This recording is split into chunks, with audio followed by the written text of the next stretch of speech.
નમસ્કાર, દમદાર ન્યૂઝમાં આપનું સ્વાગત છે ને હું છું પ્રવીણ કુમાર. હાલ અત્યારે સ્થાનિક સ્વરાજની ત્યારે ચૂંટણીઓ ચાલી રહી છે અને હવે અત્યારે ચૂંટણીના પ્રચાર અર્થે ભાજપ અને કોંગ્રેસના જ્યારે સમર્થકો અને ઉમેદવારો અત્યારે ખેરગામના ગામે ગામ ફરી રહ્યા છે ત્યારે તેમની સાથે સીધી વાત કરવી છે. ખેરગામ તાલુકા પંચાયતની સીટ પરથી પૂર્વેશભાઈ ખાંડાવાલા, જિલ્લા પંચાયતની બેઠક પરથી મોહિનીબેન છે ઉમેદવારો છે. પ્રચાર પ્રસારની શરૂઆત કરી દીધી છે. તેમની સાથે સીધી વાત કરવી છે અને જાણવાનો પ્રયાસ કરવો છે, કારણ કે અત્યારે જે પ્રચાર માટે નીકળ્યા છે લોકોનો કેવો આવકાર ને કેવો પ્રતિસાદ મળી રહ્યો છે. પ્રથમ તો પુરુષભાઈ, જે લોકો શું કહી રહ્યા છે? લોકોનો ખૂબ સારો પ્રતિસાદ છે.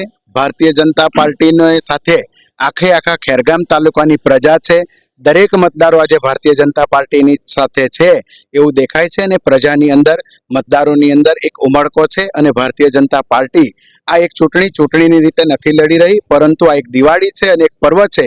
એક પર્વની જેમ આ ઉજવણી કરી રહી છે અને ખેરગામ તાલુકાની 16 સીટ તાલુકા પંચાયતની અને 2 જિલ્લા પંચાયત સીટ જીતાડી અમે નવસારી મોકલાવી છે એવો સંપૂર્ણ વિશ્વાસ છે મને. પુરુષભાઈ, તમે ફરો છો હાલ અત્યારે પ્રચાર અર્થે, ગામમાં એવી કઈ સમસ્યાઓ છે કે લોકોએ પણ કદાચ તમને કીધું હશે કે આજે ઘણા સમયથી આજે પાયાની સુવિધાઓ પણ નથી, એ બાબતે કોઈ તમને સૂચન કરે ગામના લોકો? ખાસ કરીને હું આપને જણાવું તો હું ગત વખત જ્યારે ચૂંટાયો હતો હું ખેરગામ સીટ પરથી ચૂંટાયો હતો અને મારા વિસ્તારની અંદર તમામ પ્રકારના કામો થયા હતા. અને આ વખતે જે મારી સીટ જે આવી છે એ નાંદાઈ તાલુકા પંચાયત છે. નાંદાઈ 11 સીટ છે અને ગત વખતની કમનસીબીના કારણે આ સીટ કોંગ્રેસના કબજે ગઈ હતી. અને જ્યારે હું આ વિસ્તારમાં ફરું છું તો પ્રજા એટલી બધી દુઃખી છે કોંગ્રેસથી કે આ લોકોને મત આપી અને અમારા મત બગડ્યા છે. અને છેલ્લા 5 વર્ષમાં એક પણ કોઈ સીધું કામ થયું નથી અને લોકોમાં ખૂબ નારાજગી છે, લોકોમાં રોષ છે. અને લોકો કહે છે કે આ વખતે બિલકુલ અમે કોઈ પણ પ્રકારે કોંગ્રેસ પાર્ટીને મત આપવાના નથી, ભારતીય જનતા પાર્ટીને જ મત આપીશું અને જંગી બહુમતીથી જીતાડીશું. અને હું જે પ્રકારે ફરું છું વિસ્તારની અંદર તો એવા કંઈ કેટલા ઘરો છે જ્યાં ઘરોના રસ્તા બાકી છે અને કંઈક ઘરોએ પાણીની પણ સુવિધાઓ નથી. તો કોંગ્રેસ કામ કરવામાં ચૂકી ગઈ છે અને પ્રજા હવે એમને નકારે છે.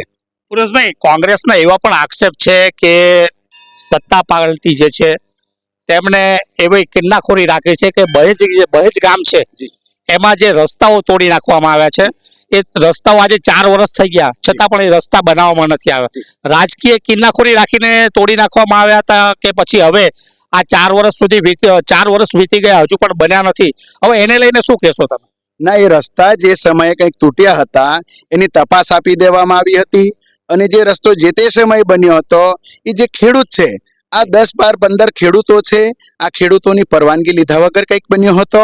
અને પરવાનગી લીધા વગર બન્યો હતો માટે ખેડૂતોએ એમની આ જમીન આપવી નથી, જેથી કરીને ખેડૂતોએ કંઈક રસ્તો ખોદ્યો હતો. આ પ્રકારના આક્ષેપો હતા અને આ પ્રકારની ચર્ચા ચાલી હતી. પરંતુ વિરોધ પક્ષ છે અને ચૂંટણીનો સમય છે એટલે આક્ષેપ પ્રતિ આક્ષેપો તો થશે. એમનું ખાસ કરીને આ જ કામ છે કે આપણે આક્ષેપો કરવા, તો આવા ખોટા આક્ષેપો કરશે. અને જે કોઈ રસ્તાનું છે એ તપાસ કરી છે.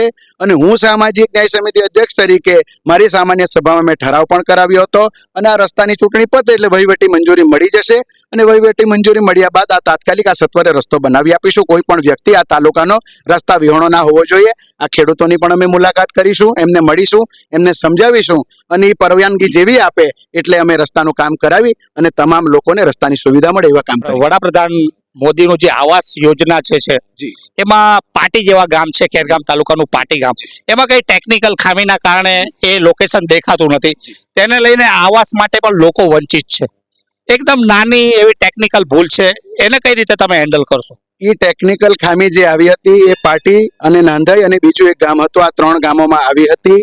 પરંતુ એ ટેકનિકલ ઇસ્યુ જે છે એ સોલ્વ થઈ ગયો છે. એ ગત 5 વર્ષ પહેલા જે વખતે પોર્ટલ ખુલ્યું હતું એમાં આ પ્રોબ્લેમ આવ્યો હતો, જેના કારણે આ 3 ગામોને ખાસ કરીને ધ્યાનમાં રાખી ટ્રાઇબલની યોજનામાંથી પ્રાયોજ્ય વહીવટદાર કચેરીએથી આ 3 ગામોને આવરી લેવામાં આવી. ઓફલાઈન આ લોકોના ફોર્મ ભરી આ લોકોને આ આવાસની સુવિધાઓ ખાસ કરીને આપવામાં આવી છે.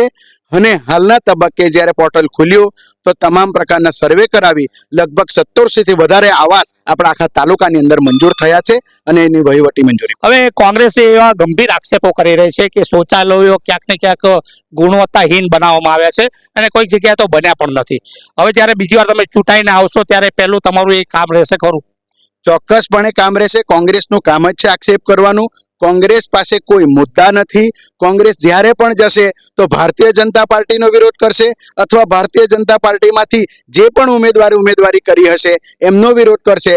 પરંતુ આ બધા વિરોધ કરવાથી કશું મળવાનું નથી. મારું એમને એટલું જ કહેવાનું છે કે આપે જ્યારે સત્તા પર આવવું હોય તો સત્તા પર આવવા માટે પ્રજાની સુખાકારી માટેના પ્રશ્ન હોવા જોઈએ આપની પાસે, કે ભાઈ અમે સત્તા પર આવીશું તો અમે વીજળી, પાણી, રસ્તા, આવાસ, સાક્ષરતા આ બધા પ્રકારના અભિયાનો ચલાવીશું અને આ પ્રકારે અમે કામગીરી કરીશું. આવા વાયદા તમે પ્રજાને કરો તો પ્રજા તમને મત આપશે. કોઈકની તમે ઊંધી વાત કરશો, કોઈકની ખાંડવાથી પ્રજા તમને ક્યારે મત આપવાની નથી. તમારી પાસે એક વિઝન હોવું જોઈએ. વિઝનરી નથી.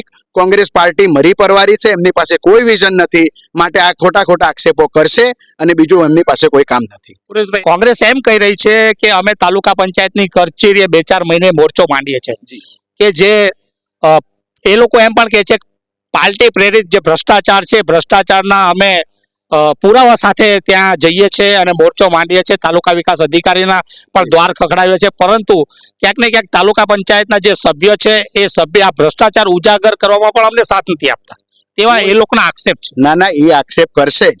એમનું કામ જ છે આક્ષેપ કરવાનું. કોઈ પ્રકારનો 1 પૈસાનો ભ્રષ્ટાચાર થયો નથી. એકદમ પારદર્શક વહીવટ થયો છે છેલ્લા 5 વર્ષની અંદર અને ખૂબ સારા કરોડો રૂપિયાના કામ થયા છે.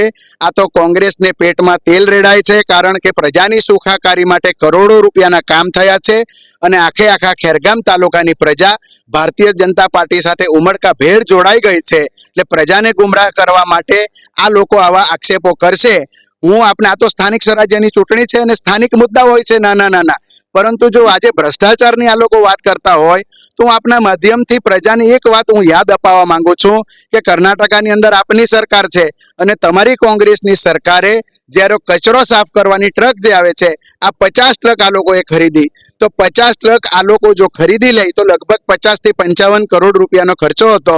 આ 50-55 કરોડ રૂપિયાનો ખર્ચો સાઈડે મૂકી આ લોકોએ 650 કરોડ રૂપિયામાં આ ટ્રકો ભાડે લીધી અને ભાડેથી આ ટ્રક ફેરવે છે.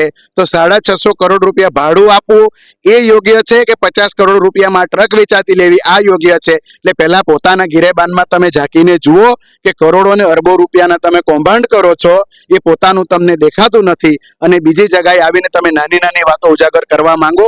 પ્રજા માનવાની નથી તમારી કોઈ પણ વાત. પ્રજા હવે હોશિયાર થઈ ગઈ છે.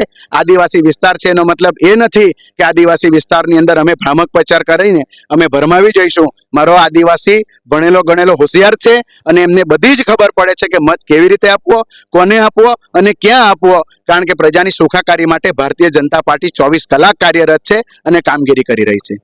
16 તાલુકા પંચાયતની બેઠક છે. ગત ટર્મમાં તમારી 15 આવી, 11 આવી હતી, 5 એ લોકો લઈ ગયા. એ લોકો તો એમ કે છે કે આ વર્ષે 16 પર અમે બાજી મારે, કારણ કે એવા બધા જ્વલનશીલ મુદ્દાઓ સાથે અમે ઉતર્યા છે પ્રચાર માટે અને લોકોનો પ્રતિસાદ પણ એ કહે છે કે અમને ખૂબ મળ્યો. શું અત્યારે આજે બાટલા પર જે ભાવ વધારો થયો એ કંઈક મુદ્દો રહેશે? ના, એ કોઈ મુદ્દો રહેશે નહીં. સબસિડી આપે છે આપણી સરકાર, બાટલાનો મુદ્દો એ પ્રશ્ન રહેશે જ નહીં. અને જે 16 સીટની વાત કરો છો કે 16 સીટ અમે જીતીશું કે આમ કરીશું તેમ કરીશું, ગત 30 વર્ષથી ગુજરાતની અંદર ભારતીય જનતા પાર્ટીની સરકાર છે અને છેલ્લા 30 વર્ષથી આ લોકો આજ બૂમ કરે છે કે આ વખતે તો અમે સરકારમાં આવી જઈશું, આ વખતે તો અમે સરકારમાં આવી જઈશું. પરંતુ પ્રજા એમને હંમેશા નકારી કાઢે છે. પ્રજાનો વિશ્વાસ જીતવામાં કોંગ્રેસ પાર્ટી 30 વર્ષથી નિષ્ફળ ગઈ છે અને હું આપના માધ્યમથી જણાવું છું કે આ વખત પણ એ નિષ્ફળ જ જશે, કારણ કે એમણે પ્રજાની સુખાકારી માટે કશું કામ કરવું જ નથી. એમણે ફક્ત ને ફક્ત ભારતીય જનતા પાર્ટી અને ભારતીય જનતા પાર્ટી સાથે જોડાયેલા ઉમેદવારો કે ચૂંટાયેલા પ્રતિનિધિઓનો ફક્ત વિરોધ જ કરવો છે.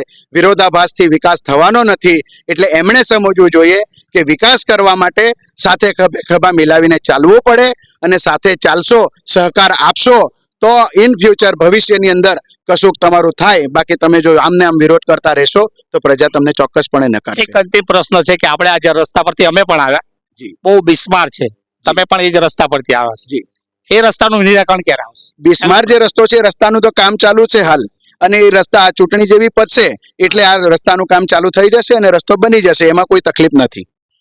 ચોક્કસ આ હતા પૂર્વેશભાઈ છે. હાલ તમે જોઈ શકો છો ખૂબ જ મોટી સંખ્યામાં સમર્થકો સાથે ચૂંટણીના પ્રચાર માટે નીકળ્યા છે. તેઓનું કહેવાનું છે કે જે બાકી કામો છે એ આવનાર સમયમાં પૂર્ણ થશે તેવું પણ તેઓએ વાયદો કર્યો છે. હવે જોવું રહ્યું 26 તારીખે મતદાન છે અને 28 તારીખે જ્યારે રિઝલ્ટ આવે ત્યારે ખબર પડી જશે કે કોની થશે જય અને કોની થશે પરાજય. હાલ તો અત્યારે ખેરગામ તાલુકામાં એક કાંટાની ટક્કર હોય એવું લાગી રહ્યું છે. કોંગ્રેસ અને ભાજપ વચ્ચે કાંટાની ટક્કર હોય એવું લાગી રહ્યું છે. કોંગ્રેસ કહે છે કે અમે પણ 16 તાલુકા પંચાયતની સીટ જીતશું અને તાલુકો કબજે કરશું. ભાજપનો પણ એવો જ દાવો છે. 28 તારીખે પરિણામ આવશે ત્યારે ખબર પડી જશે. તો આ જ પ્રકારના અહેવાલો અને સમાચારો સાથે દમદાર ન્યૂઝ સાથે જોડાયેલા રહેશો. નમસ્કાર.